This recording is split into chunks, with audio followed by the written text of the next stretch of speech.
When we think about soft tissue balancing and total knee replacement surgery, there's really two camps. One is measured resection and one is gap balancing.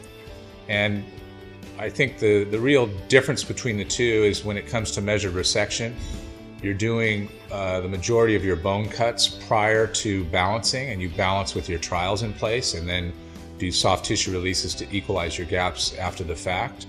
As opposed to that, with a balance technique, you're balancing your soft tissues before you've made your femoral chamfer and condylar cuts. So you're actually addressing the soft tissue envelope first. In some respects, this adds some complexity at the start of the case because you have to get your gaps balanced before you've made any cuts.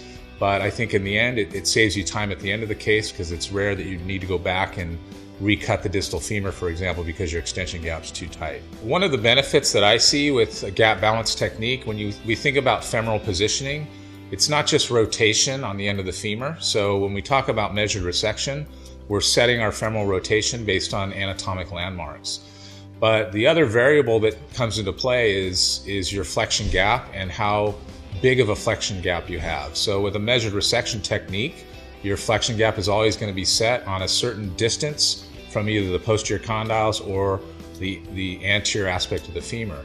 Whereas with a balance technique, it allows us to not only set femoral rotation, but femoral translation in the sagittal plane to vary the width of our flexion gap and allows us to equate that to what we achieve in extension.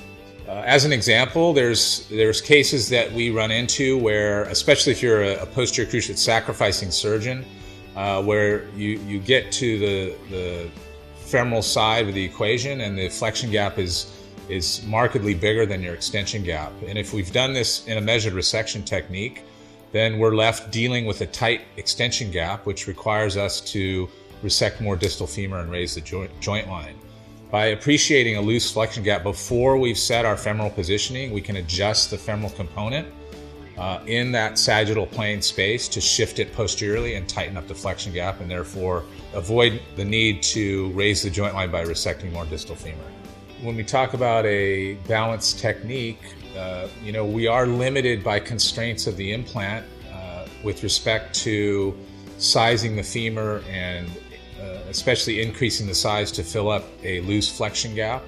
So the Persona system is nice in that there's a wide variation of femoral sizes that allows us to upsize without having to worry about overhang in the coronal plane in the medial lateral direction. And this is even made easier by the fact that many of the Persona femoral sizes have a narrow width.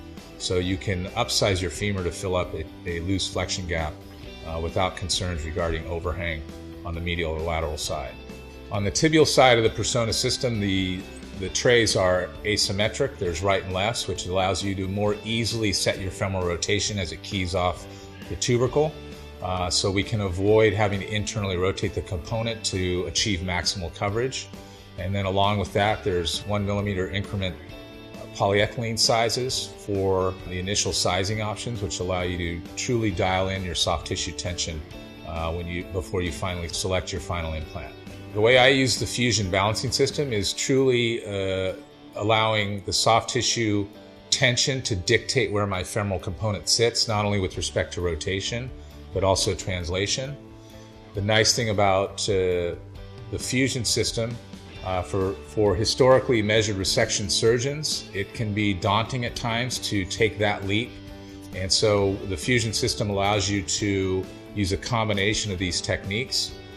In flexion, you can tense the flexion gap, but still rely on your measured resection principles to set your femoral rotation as well as translation. And I think it's a nice interval step for those surgeons that are interested in a balanced technique, but need to see with their own eyes what the instrument can do. The nice thing about the FuZion balancer, in my opinion, especially in flexion, is the ability to be confident that your flexion space is exactly where you want it from a rectangular standpoint as well as a size standpoint, and to be able to verify that with the instruments before we've made any femoral cuts. One downside to a measured technique is sometimes you don't know whether your femur is out of rotation until after you've made your condylar and chamfer cuts and you've trialed, and it can be very difficult at that point to alter the rotation of your femoral component. So in the gap balancing technique with the FuZion instrumentation, we're able to verify our rotation as well as our soft tissue balance before we've actually made the bony cuts on the femur. As far as advice to a surgeon who's historically done measured resection but is interested in maybe adapting this technique to their armamentarium, what I would say, and what's nice about the Persona system, is you can literally do both in the same case when you're starting out. And that's what I did. I made my measured resection holes, and then I'd balance and mark my holes for a balance technique, and then use that as kind of taking baby steps to work your way up to using the balance system.